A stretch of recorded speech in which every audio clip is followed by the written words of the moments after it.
तुम बच्चे की जान ले लोगे बेटा। देखो आपके क्वेश्चन में साइन ए और कॉस ए लिखा था सर, आपको इतना ही निकालना था। मैंने इसको चेंज करके ऑल ट्रिग्नोमेट्रिकल रेशियोज यानी कि 6 के 6 पूछ लिया। अब आपको आपके क्वेश्चन के साथ साइन सी और कॉस सी निकालना था। देखो कहीं आपके साथ के बेवड़े होंगे जिनको पता ही नहीं होगा कि इसको कैसे, तो आप क्या करें, देखते हैं इस फिगर को देखो, इस फिगर को रोटेट करो, ऐसे ऐसे, मेरा हाथ देखो ऐसे ऐसे, इसका मतलब एंटी क्लॉकवाइज, नहीं ऐसे क्लॉकवाइज हो, ये तो ऐसे क्लॉकवाइज हो, क्लॉकवाइज रोटेट करो। ध्यान से देखो, जब आपने पूछ ही लिया अब ये आया,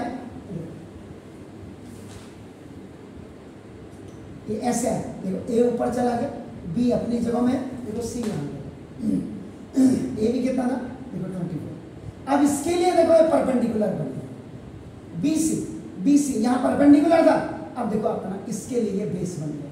हाइपोटेन्यूज में कोई भी तब्दीली नहीं होगी, याद रखिएगा, ये चाहे आपका ए से देखो या सी से देखो।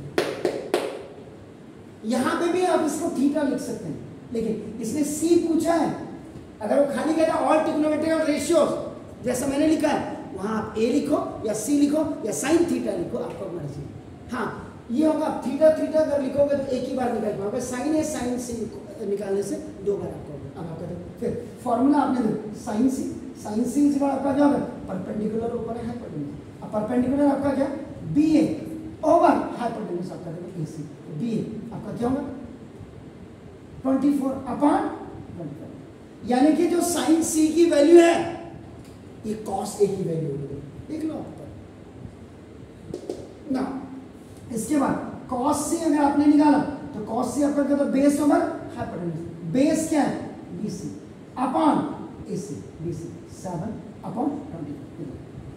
जो cos C की वैल्यू है वहां देखो sin A की वैल्यू होगी, देखो आपका ना है, देखो ना tan C निकाल लेते हैं, एक और निकाल लेता हूं, tan C perpendicular over base, perpendicular आपका देखो दिस BA अपॉन BC है, तो BA आपका देखो दिस 24/7, ये वैल्यू किसकी होगी, वहां cot की होगी,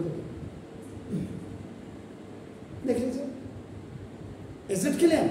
तो क्वेश्चन में जो आपका एनसीईआरटी में दिया था उसने कहा था डिटरमाइन फर्स्ट में sign A cos A, second में मैंने इसको पूरा हटा करके मैं आपको सब कुछ बताना चाहता हूं, इसलिए मैंने ऑल ट्रिग्नोमेट्रिकल रेशियोज लिखे। Is it clear?